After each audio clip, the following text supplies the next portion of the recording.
All right. Hi, everyone. My name is Sarah Trello, and I'm the Senior Program Coordinator for the Southeast Mental Health Technology Transfer Center School Mental Health Initiative. We are very excited to have you here for our webinar today titled Evidence-Based Approaches to Support the Executive Functioning of Autistic Students. We encourage you to introduce yourself in the chat box with your name, title, and location. If you have any audio or technical issues during the session, the chat box is open for you to communicate with our team so we may assist you. Also, if you have any resources you'd like to share with others or any questions for our presenter, please enter those into the chat box as well. Before we get into the session today, we do have a quick disclaimer. The views, opinions, and content expressed in this presentation do not necessarily reflect the views, opinions, or policy of the Center for Mental Health Services, the Substance Abuse and Mental Health Services Administration, or the U.S. Department of Health and Human Services. Today's session is brought to you by the Southeast Mental Health Technology Transfer Center, or MHTTC for short, School Mental Health Initiative. We are located in Atlanta, Georgia at Emory University Rollins School of Public Health. We are proud to serve the 8 states in HHS Region 4 that you see pictured here. Our center includes faculty and staff with expertise in public health programs, finance, policy, and health systems, which provides us with a unique lens through which we can address mental health priorities in our region. The goal of our center is to accelerate the adoption of evidence-based mental health programs and practices by providing training and technical assistance to Region 4. And now I'm very happy to introduce our speaker today, Dr. Catherine Pickard. Dr. Pickard is an assistant professor at Emory University School of Medicine and at the Marcus Autism Center. She received her doctorate in clinical psychology from Michigan State University and completed a 2-year postdoctoral fellowship at JFK Partners at the University of Colorado School of Medicine. Her primary research interest is in the translation of evidence-based treatment into community systems that are naturally positioned to serve autistic children and children with other developmental disabilities. Clinically, Dr. Pickard is a licensed psychologist and has a strong background in supporting autistic individuals across their lifespan. She holds specific expertise in parent-mediated intervention with young children, as well as cognitive behavioral therapy for autistic youth who have co-occurring anxiety. And now I'm going to hand it over to Dr. Pickard. Thanks so much, Sarah. It's great to be here again. And I just want to say thank you to everyone for hopping on. For those of you who were here 2 weeks ago, welcome back.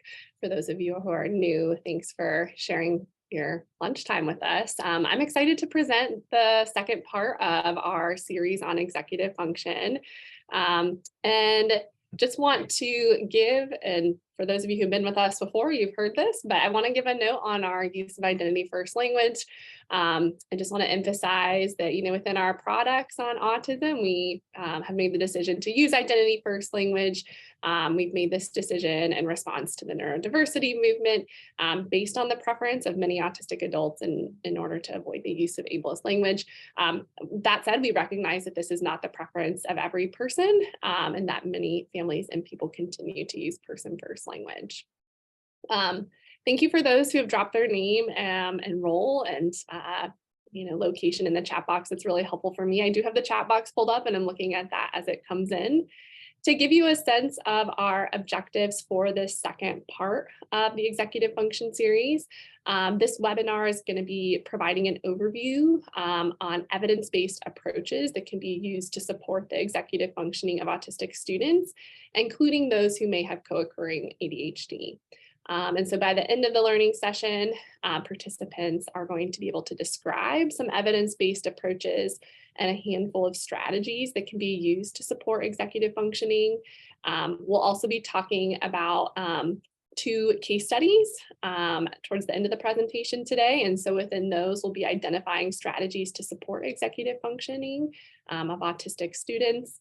And then we'll be wrapping up today talking about where you may be able to find additional resources related to supporting executive functioning in autistic youth. So just to get started, I know y'all are dropping your name and affiliation in the chat box, but we do have a series of polling questions that we do just to get a sense of who you are and not just that, but what's your professional background and experience working with autistic students, including those who may have differences in their executive functioning profiles. So you should see this poll pop up on your screen. And if you wouldn't mind taking the time to fill out those 4 questions, I'll share them back so you have a sense of who else is here today and what your kind of level of, what kind of the general experience level is of people who are tuning in.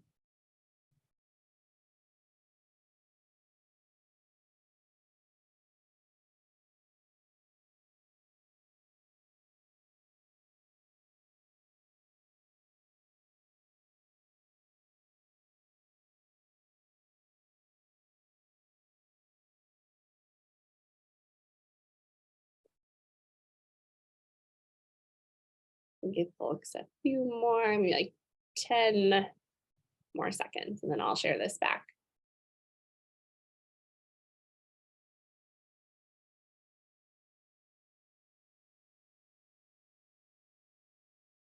All right.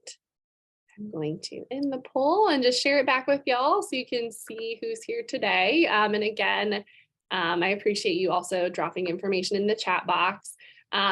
And so we asked, what your professional role is, no different than what you described in the chat box for people who are able to scroll through. We have a good number of people on the call today who have a mental health background, whether that be counseling, social work, psychology, folks who span lots of other backgrounds, and then a large group of people who indicated other. And so I appreciate for those who said other, kind of giving more information in the chat box. This is fairly consistent with our webinar 2 weeks ago. So we asked how much professional time do you spend supporting the mental health of autistic students? And most people are saying less than half of their time. The same is true about kind of executive functioning. About half of people are saying that they're not at all familiar, maybe just a little familiar with what those differences are. But a good number of people are saying that they're moderately familiar. And then we wanted to know whether you attended the first webinar on executive function, in part because that helps me understand how much I need to kind of just give a little overview of what was covered. And it looks like a majority of you did, which is awesome. And we'll, again, talk a little bit about that, but not go into too much detail just so we can dive into actually strategies to support executive function. All right, let me X out of that. Before we jump in, I just want to give the note that over the past 18 months, the Southeast MHTTC has been focused on developing a number of products that are specific to supporting the mental health of autistic students. And so this image here is just a picture of the landing page where you can go to find more information about these resources. Many of them have focused specifically on anxiety. And so that said, over kind of the last couple of months, we've been thinking about, well, what are other pressing topics in this area? And we actually got to hear in previous webinars that executive function was one of those areas, which is why this webinar series is focused on that topic specifically. But Sarah dropped that link to the landing page in the chat box. A brief roadmap for the presentation today. We will briefly review executive functioning, and this is again, brief review of the first part of this webinar. I'll then be talking about some manualized programs that are designed to support executive functioning. These are programs that I am aware of that are also used in school settings. And then most of what we're going to talk about today is strategies. So actually strategies that we can use to support specific domains of executive function. So thinking about how do we support flexibility? How do we support planning? How do we support inhibition? And then we'll end by thinking a little bit about emotion regulation. We'll then move into 2 case studies where we'll be applying some of those strategies to the case studies themselves. And then we'll wrap up discussing additional resources, knowing that the webinar itself is an hour and a half, and there is plenty more to talk about and learn about when it comes to executive function. So 2 weeks ago, we started off by talking about the high prevalence of mental health challenges in autistic individuals across the lifespan. And so we honed in on ADHD specifically, as this is one of the top co-occurring mental health challenges. Rather than dive into the weeds and talk about how autism and ADHD are similar and different, the presentation focused on one significant area of overlap in autism and ADHD, which is executive function. And so that is where we started last week. And to do that, we talked about, well, what is executive function, right? I feel like it's a term that's used a lot and more recently, but it's also a broad term. And so we dove in and defined it.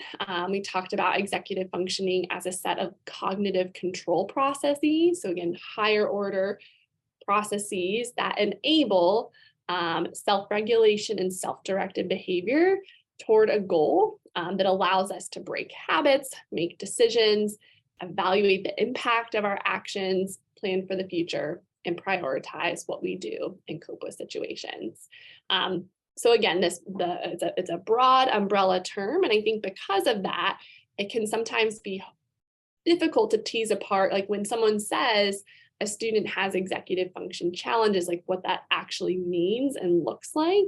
And then not only that, but then what does that mean for supports for that student? We focused on a number of specific areas of executive function, and this webinar today ties into what we discussed 2 weeks ago. So we honed in on a few different areas of executive function.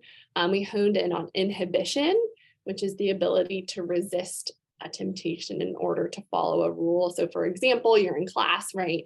And you're not going to, even though you may want to shout out the answer, you don't do that because you know you're supposed to raise your hand first. We talked about cognitive shifting or flexibility, I think is a better term for this. And this is, one's ability to kind of shift perspectives, break rules, and really kind of think about and see different sides or different opinions of situations. We talked about planning as another executive function domain. So the ability to actually formulate what you need to do to achieve a goal and to execute it. And we also talked about working memory as another domain of executive function. So the ability to really hold and, when someone's telling you instructions verbally, your ability to hold that information in your head and then ultimately act on it. In the first webinar, not only did we talk about what those domains are of executive functioning, but we talked about why the heck we should care about them. I think about, well, why is executive function such a hot topic? Why do we care? And we care because it's linked with all sorts of developmental outcomes for children and teens and adults with and without autism, right? And so things that we know executive function matters for are things like theory of mind, so our ability to kind of read and navigate social situations. They matter for adaptive skills, right? In order to be able to, plan a meal, for example, right? You need to be able to know, like, what are all the ingredients I might need, and like I need to get to the store and purchase these things and put them together. As you all know, because you're on this call, executive function skills matter a whole lot in schools. And so we talked about their importance for schools and also for mental health specifically. We know that folks who have executive functioning differences or challenges are also at a higher likelihood to have mental health challenges. We then ended by talking about the profiles of executive function difference in autism versus ADHD. As I mentioned previously, both autism and ADHD are characterized by differences in executive function, but the profiles of those executive function differences are not quite the same, right? And so we talked about what the overlap is and what some of those distinctions are. And so specifically, we talked about the fact on this slide here that autism is individuals who have autism are more likely to have difficulties with flexibility and planning than students who have ADHD alone, whereas students with ADHD are more likely to have differences in or difficulties with inhibition. And then both students who have autism and ADHD can have challenges with working memory and emotion regulation. And so we, again, talked about how these profiles are similar and also distinct. But I think the question then is like, okay, so great. So we know that, right? Flexibility matters and inhibition matters and emotion regulation is super important. But like, what does that actually mean for the students that I support and how do I support them? And so we're going to transition into talking about that specifically and thinking through what some of those strategies are. And before we do that, we just want to, again, ask when it comes to supporting executive function, what are the things that or strategies that you feel kind of most confident with, and what are the areas of executive function that you are feeling the least confident with and are really looking for strategies for?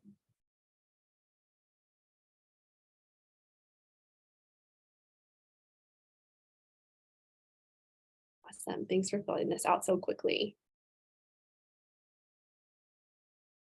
Take a couple more seconds and then I'll share it back. And this is helpful as we move into talking about these strategies, just to have a sense of what folks are looking for.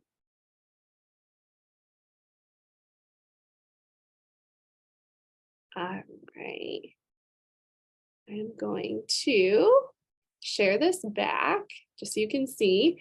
And so when we asked, what do you feel most confident supporting? It seems like folks are feeling most confident in thinking about emotion regulation and planning skills.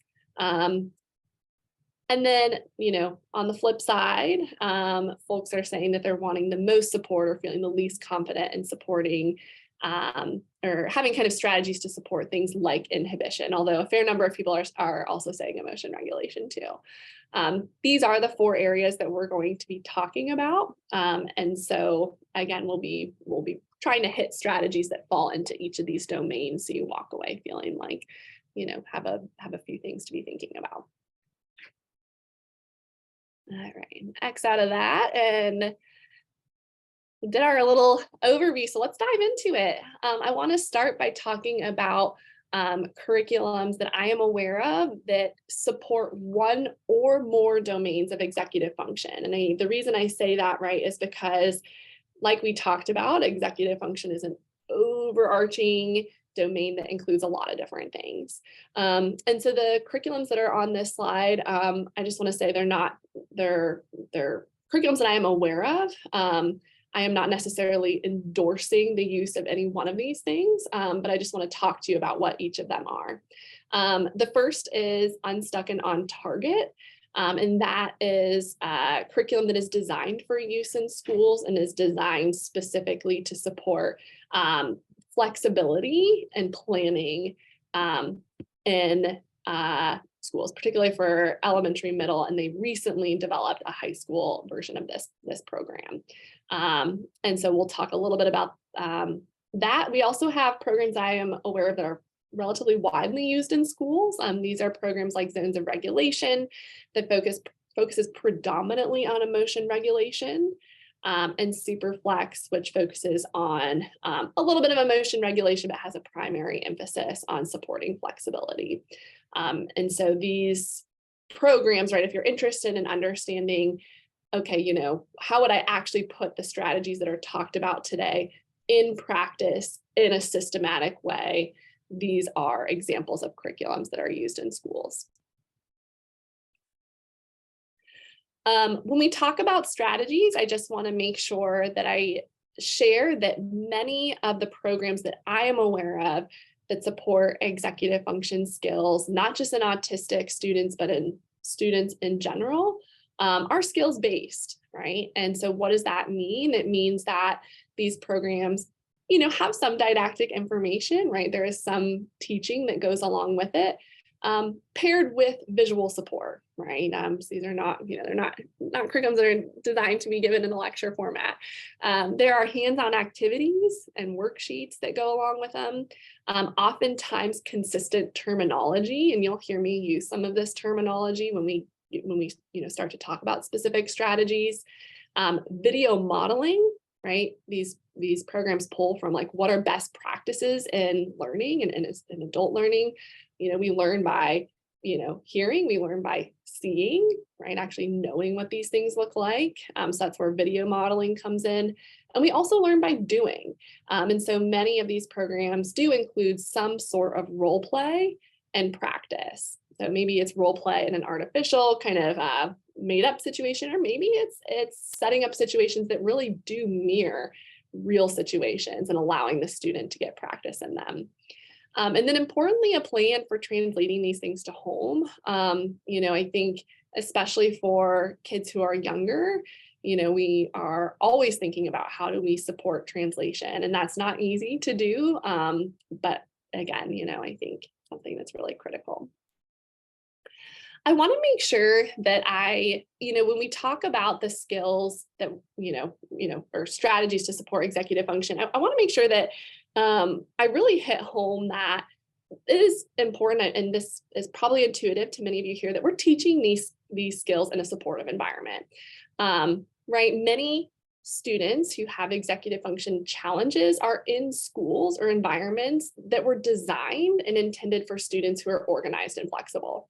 Right? Schools were developed and have structures that are intended for non-autistic students. And I think we need to be cognizant of that yes, there are strategies to be taught that are important. And there are also things about environments that we can, modify or change to make sure that students are set up for success. So what does the supportive environment include? It absolutely includes a culture of acceptance and support, acknowledgement that there is a spectrum of executive function, and that, people navigate the world in many ways. Using predictable routines, use of visual supports, making sure we have support for organization in place. Some folks who were on the webinar 2 weeks ago began to talk about these things, right?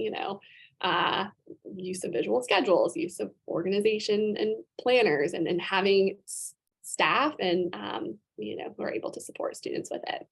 And then some method of contact with caregivers to support skills that are being learned.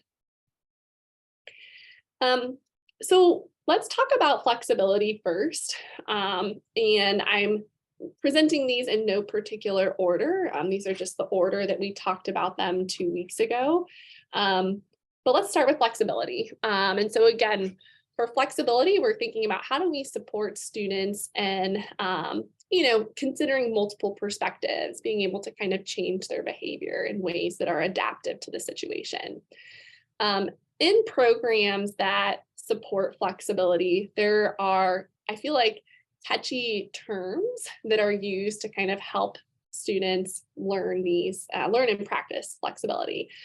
So terms that I hear a lot are helping students understand a plan, both a plan A, but also a plan B and a plan C and a plan D. Again, these are things that, some people do intuitively, right? Like your plan is that you're going to go out and take your kid to the zoo, right? Or to the park. But, in your mind, you're thinking about, well, okay, like what if it rains, right? Or what if my child wakes up sick, or like what, and so helping students really understand the value of having backup plans. Support with flexibility also in turn can be thinking about how do we help students compromise, right? What does that look like? And practicing that to give more explicit instruction on what might be a big deal and what's a little deal, right? What are things that really kind of warrant, right? And can, need to be thought of as big deals, and what are things that we can try and move past. And then we talk about expecting the unexpected, because that inevitably does happen, right? The fire alarm goes off, there's an interruption in a schedule. And so we want to give students, again, consistent terminology that they can use to start to practice some of these skills. Again, these are lifelong learning experiences. We all, right, continue to work on how do we compromise, right? What is a big deal and a little deal? I don't know. It kind of depends on the day. But at least when we teach these skills, we need to be using consistent terminology to help students understand. When we're teaching flexibility, I think there's some really important things to consider. The first is what's in it for the student, right? Like why the heck should I care about whether I'm flexible or not? Right. And so I think it's important to really make sure, like any skill that we're teaching, what is the benefit here? And oftentimes we're talking about the benefit is not just that we're able to kind of better navigate social situations, right? But the more flexible we are, the more adaptive we're able to kind of respond to situations, right? The more nimble we are to be able to react. I also think it's important to be thinking about, so much of the time I see, there is an emphasis on we must be flexible, right? We need to compromise, we need to have our plan B, and some things are just little deals. But there are also benefits of being inflexible. And I think it's important to think about those. We may have, I can speak for myself, I have a regimented morning routine, right? And that routine really does, in my mind, set me up for success. I'm able to kind of get rolling and get ready for my day in a way that both feels good and helps me to be productive, right? We all develop routines and have ways of doing things that do benefit us. And so I think it's important to have that perspective when we're talking to students about being flexible. There is a fine balance here. Because ultimately we don't want to push students to be too flexible, right? We want students to compromise, but when things are important and are of value to them, we can't advocate for things that we think are important. And we can stand our ground in certain moments. We don't want kids to feel like they need to bend to their peers on a consistent basis. So just to go back and talk about flexibility and kind of and to wrap up kind of our discussion of it, again, we're going to be giving students terminology that they can use in practice. And so we may be, right, for example, in the plan A, plan B situation, right, we're helping students think about, okay, what is the situation they're in right now at school? What is their plan A, right, for recess? Right. Well, their plan A is that they want to make sure kind of they get on the swing and they get to swing because it's a beautiful day and it makes them feel good. Okay, well, what happens when someone else is on the swing? Right. So we're helping kids then generate the plan B, right? And then put these things into practice. Support with planning is being intentional about teaching the process of how we create a goal, how we generate the steps to achieve that goal, and importantly, how do we self-monitor to evaluate our progress towards a specific goal. And like folks mentioned a couple of weeks ago, there are a number of visual supports that can be used to help with planning, and also acronyms that can help students understand the process of doing this, right? And so you're going to hear a theme in the talk today around kind of consistency and terminology and processes to help students learn things. So this is just one example of a process that might teach students how to do this. And so this is kind of a goal, plan, do, check type of process. And so, when we're working with students here, we might be helping them to think about, okay, what is the goal that they have right now that's also important to the student? I think that's really, even though as educators, we might want the student to kind of like turn in their homework on time and also, be to class on time or whatever it might be. We need to teach these things and motivating activities that are meaningful to kids. Okay, so what's the goal?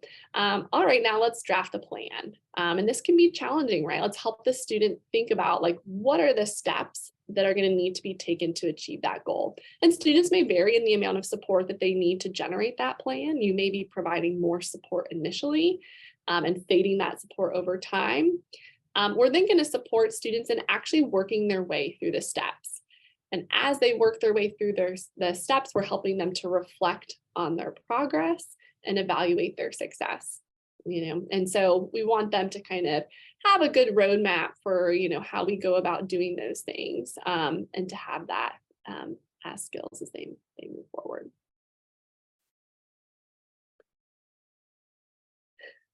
I just wanted to, again, give a caveat here as it relates to planning that, it's important to help students understand the need for multiple plans. I think this goes back to conversation around flexibility. When we're setting a goal, right, the goal may stay the same, but those steps, there may be many different steps to achieve the same goal. And so I think that when we're teaching planning, we can also be teaching students flexibility and, thinking through the different ways they can achieve the goal and what happens when they run into roadblocks. It's frustrating when, things don't go quite the way you want them to. Let's talk about an alternate path. Let's think through how we can revise this plan. And that self-monitoring piece is really important. A number of people in the webinar a couple of weeks ago talked about this, and that's that it's important to consider other skills that we may need to teach students in order for them to be able to kind of effectively plan or efficiently plan.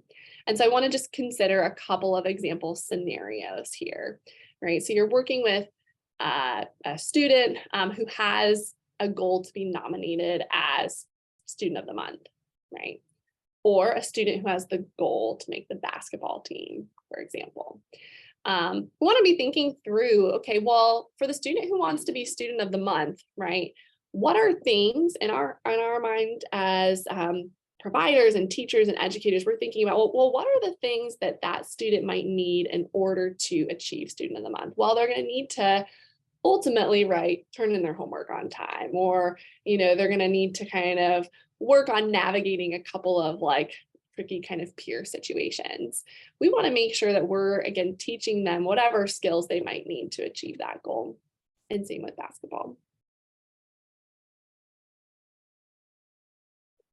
Moving into inhibition, this was an area that folks mentioned in the polling that they're feeling like either less confident in or maybe an area they have less experience in. And I think it's a challenging, it can be a challenging skill to think through, right? And the advice that I want to talk through and the strategies to give is that in these situations where we're working on inhibition, we're trying to be as proactive as we can. And I think that that is probably intuitive, but also easier said than done. So as educators and providers, we have the tendency to let students know what to do after a problem happens, right?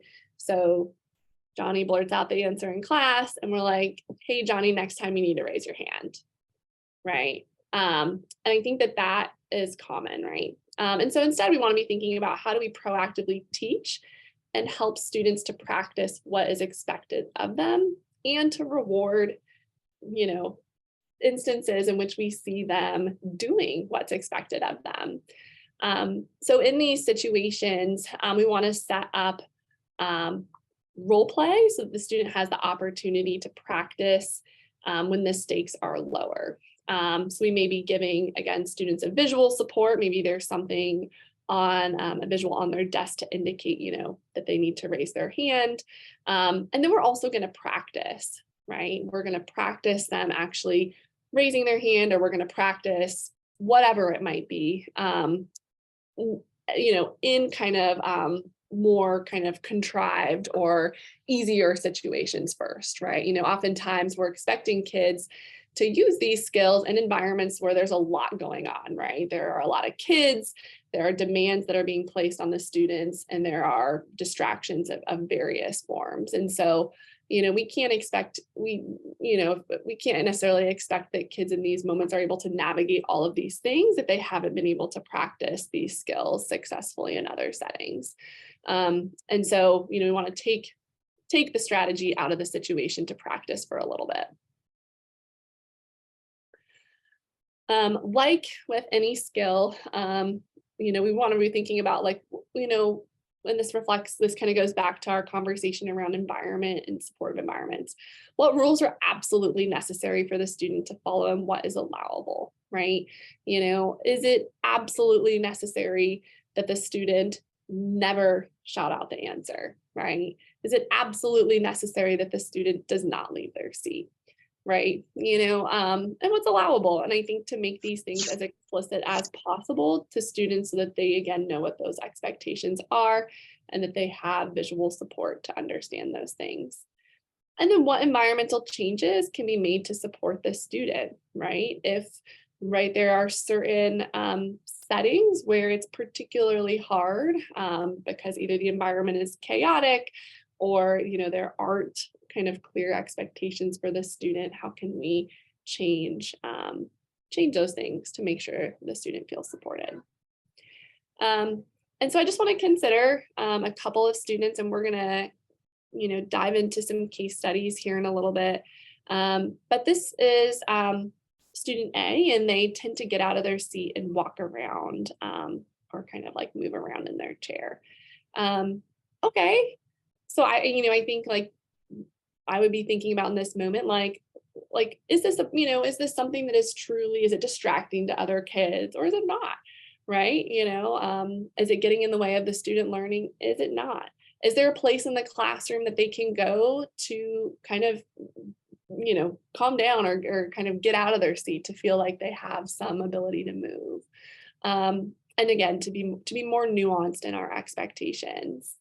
And same here, if a second student is talking to peers while their teacher is talking, what can we do to support the students? We need to move them to a different place, or maybe their best friend isn't next to them, or do they need visual supports to remind them when is an okay time to be talking to their peers and when is a time where the expectation is that we're largely being quiet, and are there other things they can do besides talking to their peers that kind of helps them stay regulated. These are just examples of visual supports. We, about a year ago, around this time, gave a webinar that was a more in-depth dive into how do we think about supporting things like inhibition in the classroom. So it was specific actually to navigating challenging behaviors. But one of the things that we had talked about in this webinar was, how we can leverage the use of visual supports to really make our expectations clear to children, and to make sure that these are tailored to kids' developmental levels and kind of levels of support. And to use these that way, again, it's clear, and we can also then reward kids for when we see them being able to do what is expected. I want to wrap up by spending some time talking about emotion regulation. This is an area that I think is particularly important. And I may be biased in this as someone who does a fair amount of work in anxiety and other kind of mental health challenges. But I think supporting emotion regulation is absolutely critical. And it's also, so I just want to, I guess, first take a step back and say that it really means teaching students strategies to manage big emotions. And I want to emphasize that this is a lifelong process. Over time, we all develop strategies to manage tough situations or when our emotions are high, right? These things come often in adulthood. And so I think, again, I like to just set the stage by saying, we're coming at this with a lot of empathy for kids. It's a hard thing to do. But we're going to tackle this proactively, because the earlier you can practice these things and the more consistently you can practice them, the more you're able to kind of embody them and learn them. So again, like our other strategies, it's important to give students buy-in. Sometimes mental health and emotion reg can be not the funnest thing to talk about, in part because kids associate it with either A, getting in trouble, or B, being told to just calm down or whatever it might be. We want to let students know that ultimately, right, this is what helps them have more fun. When our emotions are high and we're, struggling with anxiety or frustration, it takes away from time that we can have fun and be on the playground and or do other things that we enjoy. We're going to use consistent terminology, and we're going to practice. I'm going to talk a little bit about what that practice looks like. When we're teaching emotion regulation in school systems, we're, consistently first building foundational emotion knowledge, right? These are not necessarily things that are taught in a gen ed curriculum. And so it's not, I think, like we should be operating under the assumption that many kids need practice talking about these things and understanding these things. We're going to be helping students to identify common emotions. So what's kind of the range of our experience, to identify the situations that cause us to feel those emotions, to identify how our body feels in those situations and what our mind does, right, when we're upset or anxious. And then from there to learn, how we can manage emotions so that they don't get so much in the way.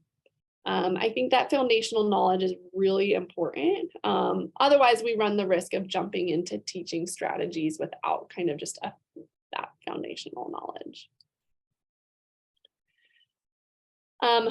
Again, I want to just say that these strategies we've talked about like in great detail as they related to anxiety about a year and a half ago.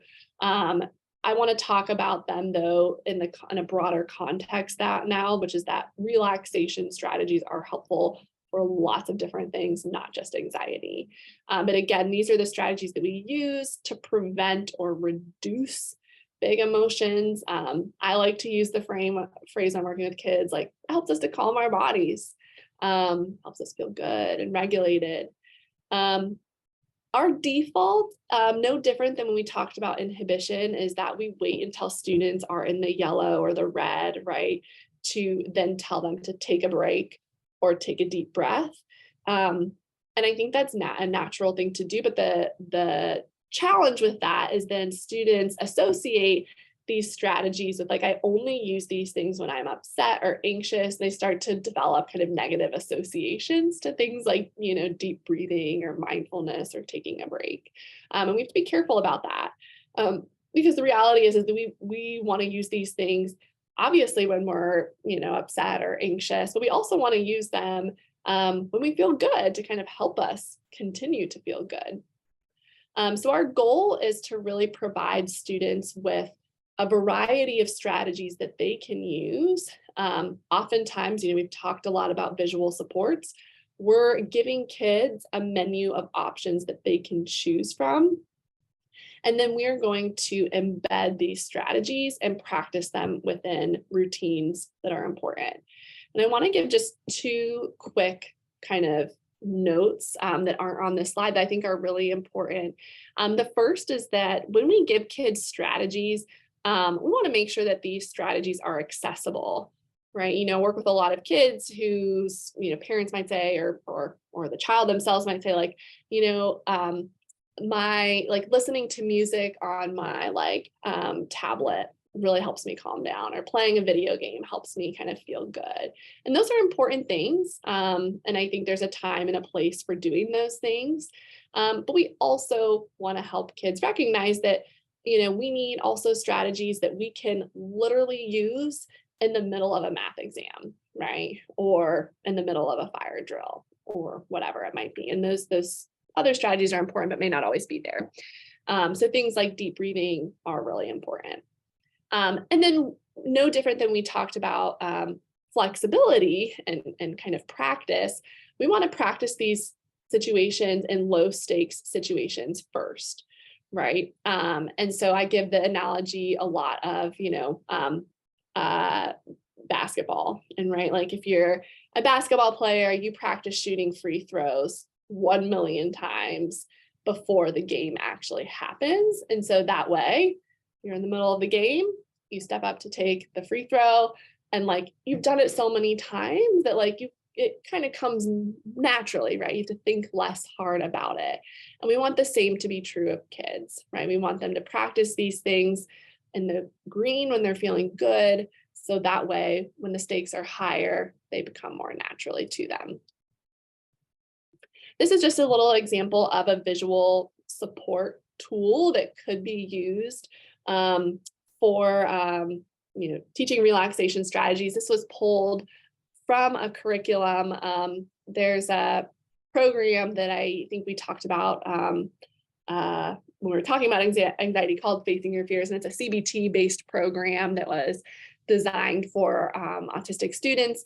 And as part of this program, it talks about the use of visual support. So I love this, right? You show it to a child, what are they going to be choosing to help them calm their body, right? And any number of things can be here. Deep breathing, there's a pinwheel on here because that's how the student had learned, getting a drink of water, squeezing a ball, doing some sort of stretching in their chair, but this could be tailored. And then the second piece of teaching emotion regulation is helping kids manage negative or worrisome thoughts. And so we're really hoping that kids are going to be better able to pay attention to negative self-talk, to perseverative questions that they might be asking, to reassurance seeking, and to be more mindful of things. Again, this is a high ask for kids and teens. These are skills that we're working on throughout our life, but we're going to start to help them to be more mindful. We're not going to replace negative thoughts, right? Many thoughts that kids have are real and valid, and it's not our job to tell them they aren't real or valid. Our job is to help think through thoughts that they can have that kind of help manage the situation. So, it might be that like, I can handle this, right? I've done this before, I can do it again, right? We want kind of simple rote phrases that can become go-tos in these hard situations. So this last point is important to really kind of use repetition to design, to kind of reinforce and practice thoughts around self-competence, right? That I can handle it. It might be hard, but I can do it. I can try it. I think that, when we think about emotion regulation, there is often kind of an emphasis on visuals around strategies to manage emotions, like deep breathing, right? People use visuals for deep breathing and taking a break and listening to music and all of these things. I think visuals can be really helpful to also teach helpful thoughts, right? And so this is, again, just an example of what that could look like.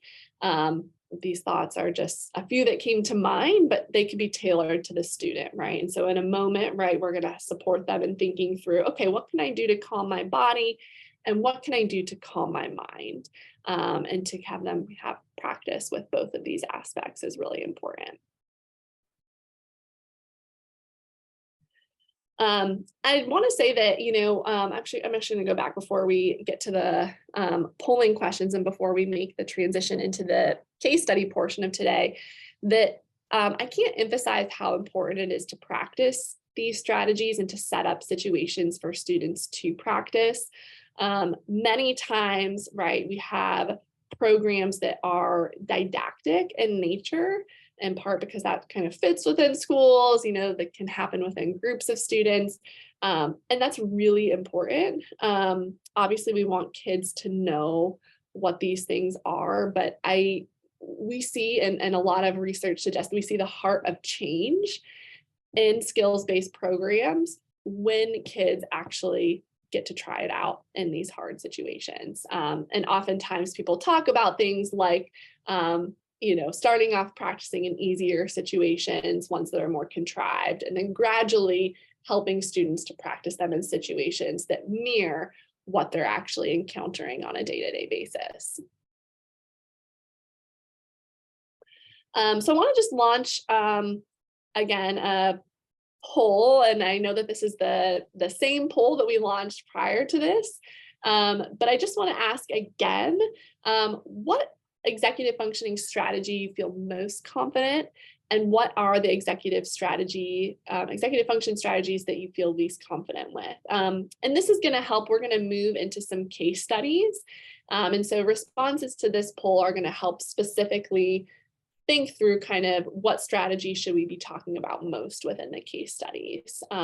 So again, want to make sure you have the reason for why you're doing this a second time. So I'll just give folks maybe like 10 to 15 seconds to fill it out.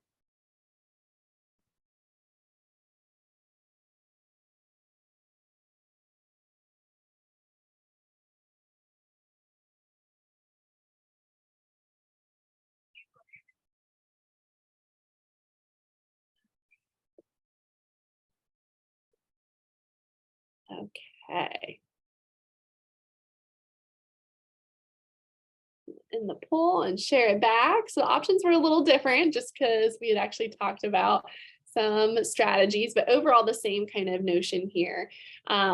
So it looks like people again are feeling most confident with how to support students regulate their emotions, and least confident thinking about how to support students compromising and how to support them staying on task in a situation. That's really helpful to know. So when we move, I'm gonna make the transition to some case studies here. And let's really kind of focus in on skills to stay on task and think about kind of some of those flexibility related strategies that we just talked about and applying them. All right, I'm gonna stop sharing and X out of this. For those of you, hold on, before we get to the case study, for those of you who were here a couple of weeks ago, these case studies are going to look familiar because they are the same case studies that we used 2 weeks ago to talk about, like, well, what are the executive function differences or challenges that this student is having in the first place? So very much focused on identification. But now we're going to be honing in on, okay, knowing what we know, what are the strategies that you would be using as an educator, as a provider, in working with this student. We are going to be using Jamboard. What we learned 2 weeks ago is that Jamboard has a hard limit on how many people can hop on. And so I don't anticipate that we're going to run into Jamboard issues today, but I just wanted to kind of give the caveat that we're going to read the case study. And then once we're done, I'm going to drop in Sarah's going to drop in the link to the Jamboard that will then hop in to facilitate the discussion. All right.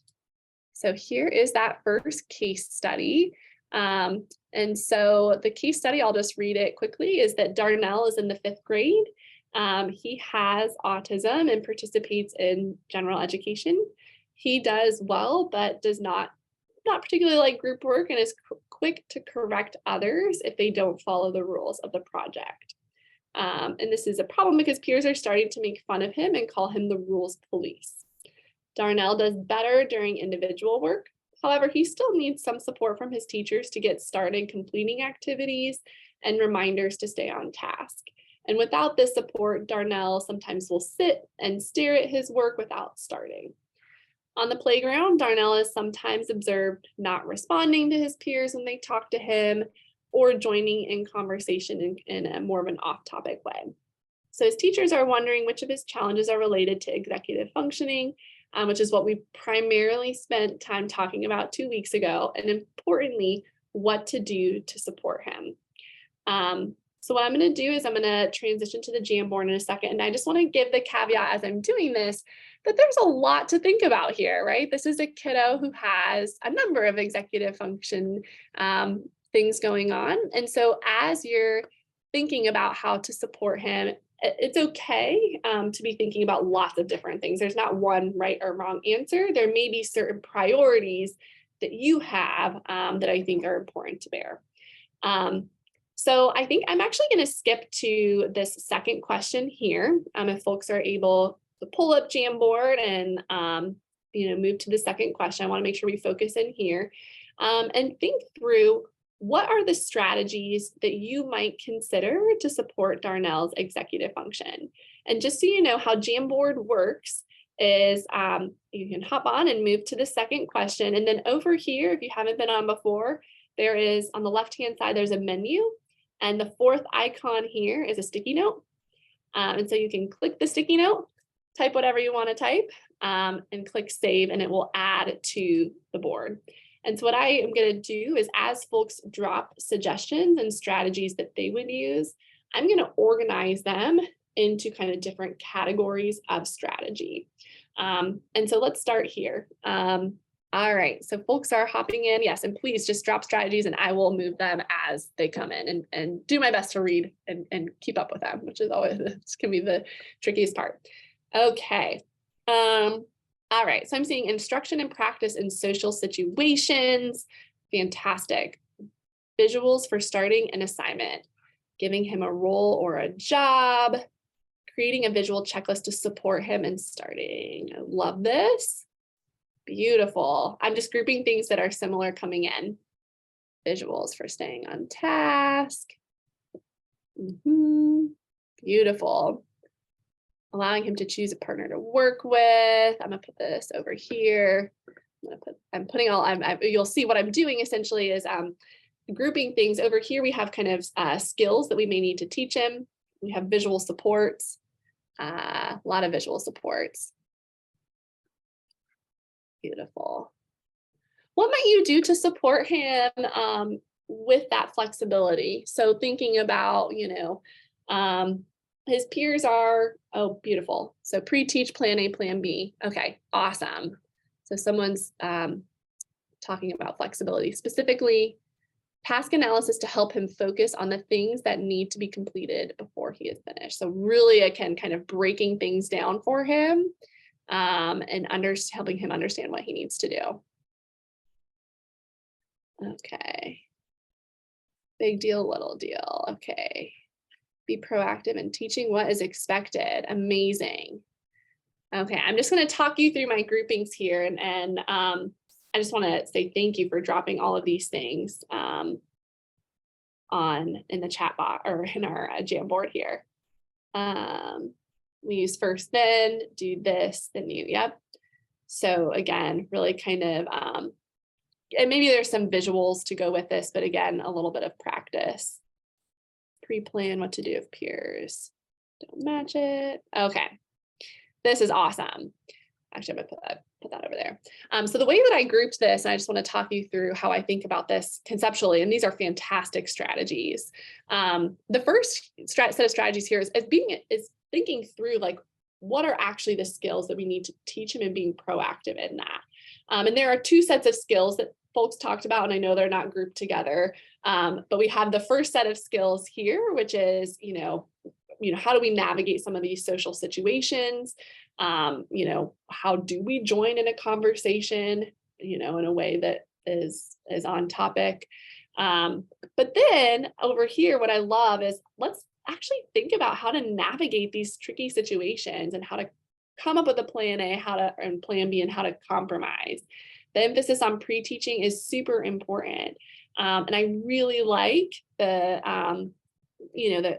comment here around like, not only are we going to teach plan A, plan B, but we're going to teach it in a context where the situation is playing out and really helping Darnell to understand, what the benefits are of practicing this. The emphasis on visual supports is really important. And one of the things that we did not necessarily hit on it as explicitly when we talked about inhibition is that the importance of giving the visual support, giving practice, and then someone mentioned it here, I can't remember exactly where, but to reward, right? And to really kind of let students know kind of when they have succeeded, right? And when they've put in the work to do what is expected of them. This is out here, and they're not out here because I think they're outliers. I actually think they're really important considerations. I just didn't see it come up quite as much, which is that we also want to make some environmental changes to support Darnell, right? And really think about, obviously there are skills to teach him, but like, is there someone that he works better with, right? Well, why can't he just work with them, right? Can we support students in they're calling him rules police. That's not, that isn't great, right? And what's the culture like in this classroom around kind of inflexibility? I think those are really important things to be thinking about. Obviously, there is a balance between teaching skills and environmental changes. And so I do really appreciate also folks highlighting that we want to teach him skills, and then we also want to make environmental changes to help him.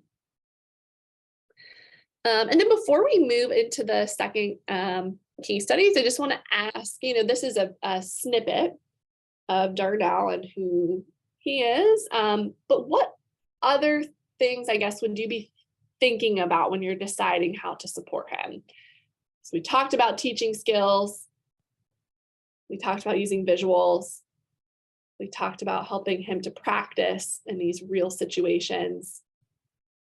But what else, right? What else comes to mind, and what sorts of things would you be thinking about?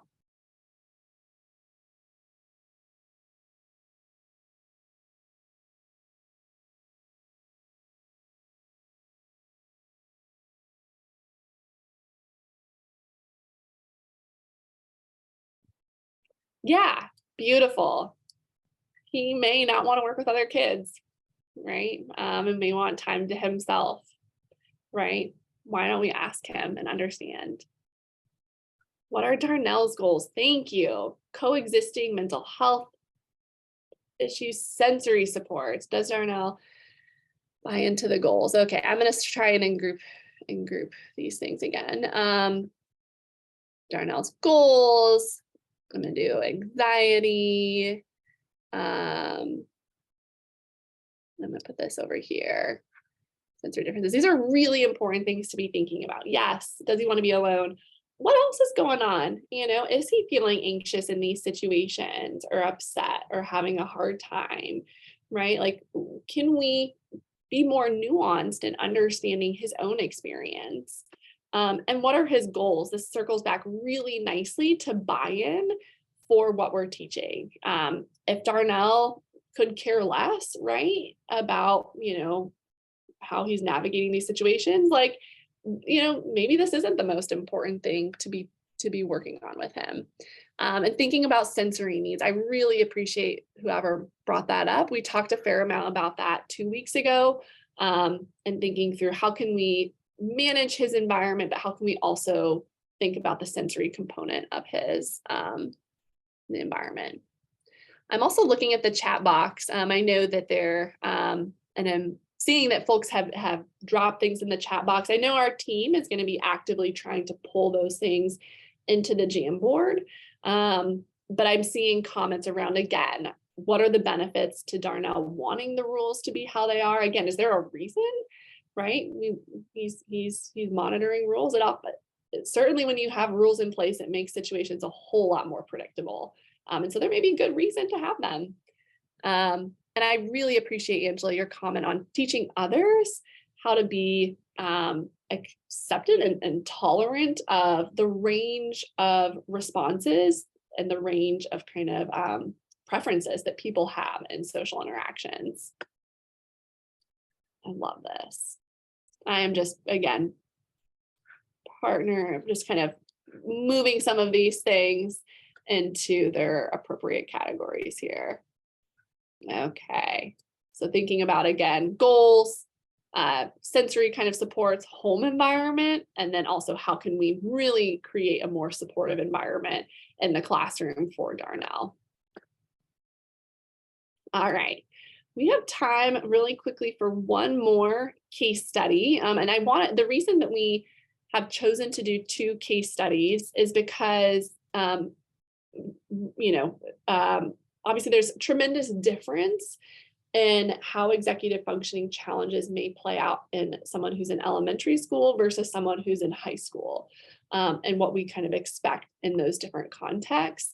And so the second case study is of an older student to really kind of try and highlight like what that could look like in high school. So for this specific case study, Sarah is in 10th grade. She has an individualized education plan with an autism designation as well. She has borderline cognitive skills and is learning at about a 5th grade level. She has a few friends, but her teachers often observe that, she interrupts them or may say some things that appear off topic or talks persistently about something, right, and has trouble shifting in the conversation. Sarah's really sensitive to loud noises, including fire drills, the intercom, and loud laughter.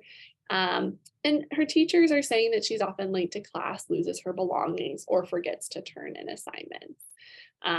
What's challenging is that her teachers are reminding her of things that she's forgotten, and she, is in those situations becoming upset when she learns of her forgetfulness, and is putting her head on the desk, crying, or trying to walk out of the classroom. And so her teachers are wondering how they can do a better job supporting her.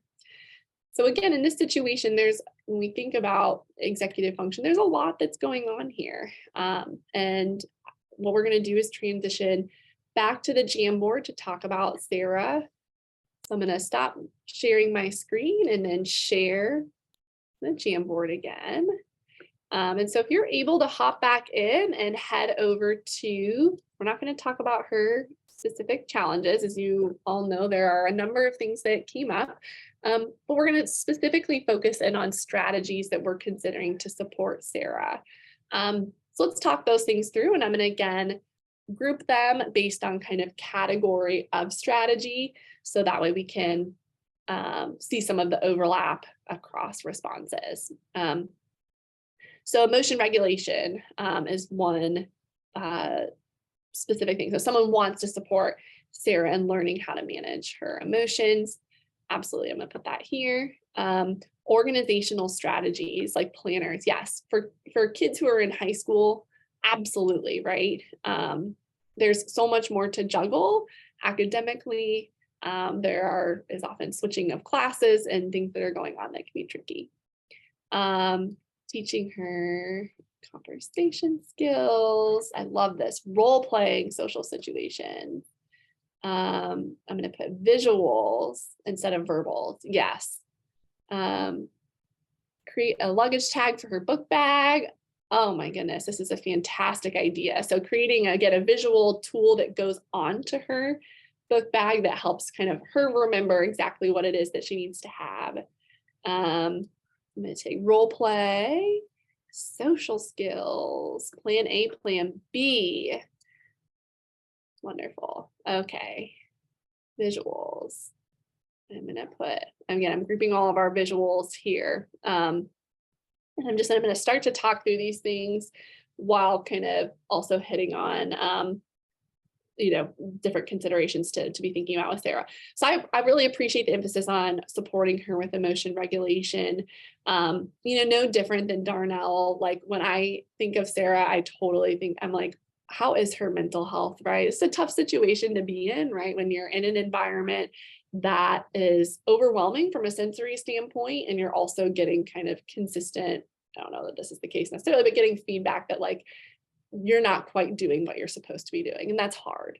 So how can we support her in thinking about how to manage her mental health? There's a lot, like Darnell put in, around visual supports. And what is beautiful about these, right, is people are saying, yes, we can absolutely use visual supports to help her with her organization, but we can also use visual supports to teach all sorts of things. So for her, we can be using them for different things. Teaching her about how to be flexible, and then also thinking about what are those prerequisite skills, or what are some things that need to kind of be in place to help her navigate social situations, which is fantastic.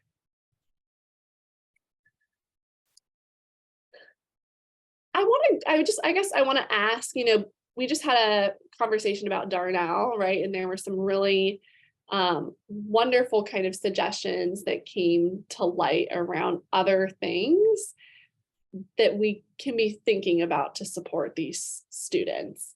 And so I just want to get a sense of like what we're missing, right? Like we talked about some of our basics. Yes, we want to help her emotion reg and social skills and flexibility and use visual supports, but what else, right? So someone says her age. Absolutely. I'm just pulling back up the chat box too to make sure I have everything in here. Yeah, so Angela says, and I'm just gonna, this may have been related to the previous thing, but making sure that we're communicating with her caregivers about how to support these strategies at home. Her interests, sensory needs and preferences. Thank you. Her age, and maybe kind of where she's at developmentally. Yes. I'm going to put these in. I know they're not quite the same, but again, we're kind of thinking holistically about how her age and development. Ensure that the IEP team is aware of accommodations to support the student. I appreciate that. I'm going to put that over here because adding counseling and related services. I see that in the chat box. I'm going to put that in. Oh, of course, mine's not adding counseling. Okay, her goals. So these are similar to what folks, what you had shared for Darnell. And I just am gonna emphasize a couple of things that I'm seeing. Obviously, we already talked about understanding and really considering her kind of overall development and age. But thinking about, again, I appreciate this. What is her own motivation? What is her goals? What does she want, right?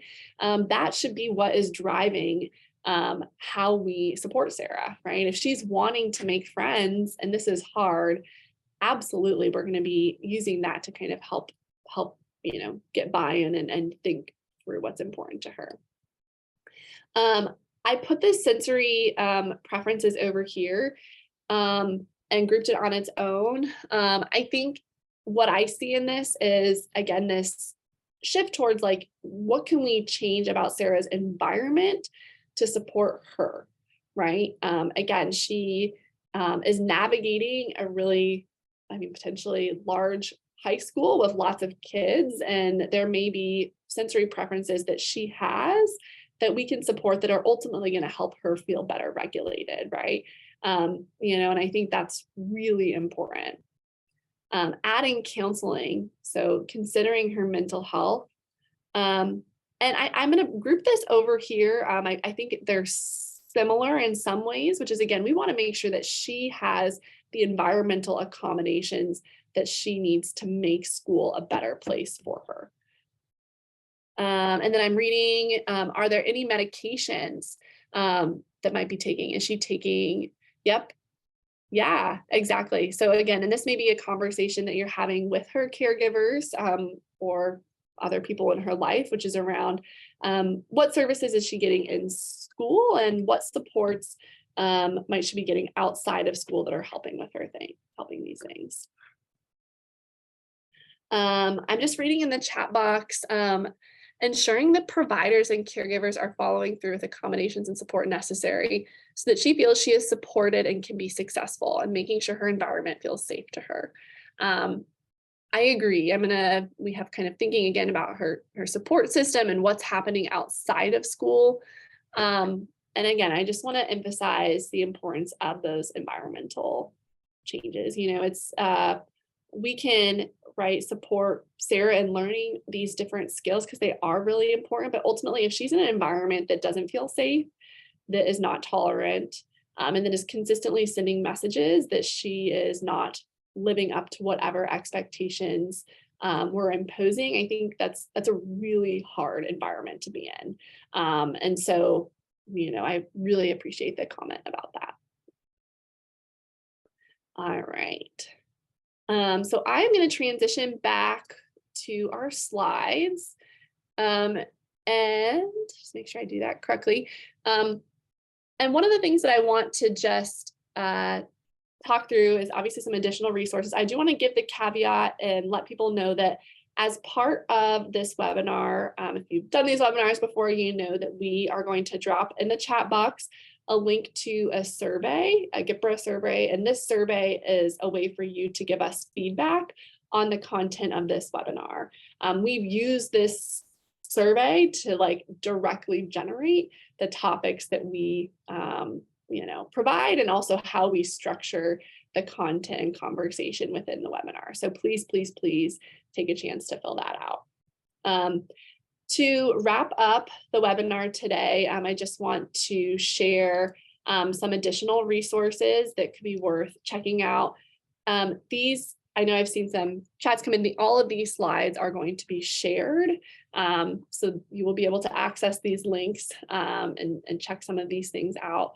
I'm putting a link to a few different places that have resources related to executive functioning, including those that are designed and specifically for autistic students or neurodivergent learners. So these are thank you. So Sarah actually put them all in the chat box. You can click on them as we're going. The first is the American Association for Intellectual and Developmental Disabilities. This is a fantastic resource for lots of different topics related to IDD. We also have the Association for University Centers on Disabilities, and this is a large national network that includes university partners and university settings that are active in work related to supporting the mental health of autistic students and students with other disabilities. I also put the link in here to Unstuck and On Target. The reason I did that is because I think for those, I saw the comments come in around really wanting more information around, some of these less, I guess, like traditional executive function topics, things like flexibility and planning. And so I think the website just gives a really nice overview of like what some of those strategies are in kind of a very visual way. And then again, I just want to kind of share the link to the MHTTC, and Sarah dropped in previously the link to our landing page on supporting the mental health of autistic students. In that landing page, there are both webinars and resources that break down some of these strategies in even greater detail, especially thinking about mental health and also things like inhibition and behavior. To wrap up, and we will have time for, obviously, please drop questions in the chat box. But to wrap up, we just have a couple of questions, and these are to help us, like we mentioned, generate content that's useful and relevant to the kids that you serve in the settings that you're in. And so Sarah's going to launch one final polling question that asks, for autistic students, what are the mental health topics that you want more information on? And then for the topics that you've identified, like, how do you want to learn information, right? Like, what's the best format for that? Is it a webinar? Is it a handout? Is it, so please take the time to fill that out if you're able to.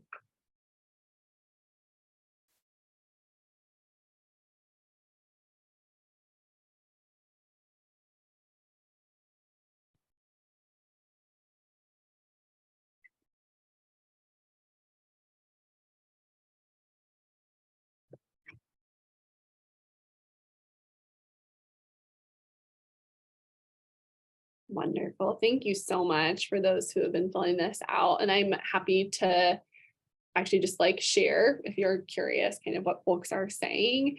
I don't want to close it because I actually want like people to feel like they have the time to share and not cap it. But the most consistent response, and this may not be surprising to anyone here on this call, is around how do we support challenging behaviors? And then followed by supporting anxiety. And then folks are saying, by and large, that a live virtual webinar is the best way to learn information for that. And you're welcome to use information, we can give additional information on like the nuances of how those webinars can be structured in the GIPRA survey. All right, I'm gonna end that poll. And just want to let folks know that we do have some time for questions. And I see at least one thing in the chat box that I'm happy we'll read out, but please feel free to drop information in the chat box that you want people to know about, or drop comments and questions. So Tori just shared in the chat box, I would like to get help on the teachers following through with the plans we have put in place. That seems to be the number one, is consistency and buy-in. Yes. Having done a fair amount of work in schools, and especially with school providers, we hear that a lot, which is, as the mental health or other kind of service provider working with a student, right? There's something really important about not just like how do we translate that information home, but then how do we support the teachers who actually interact with students on a day-to-day basis and using these strategies and get the buy-in for doing that.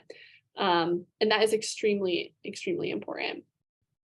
Yeah, and I see Leah's comment about teaching parents as well. Awesome.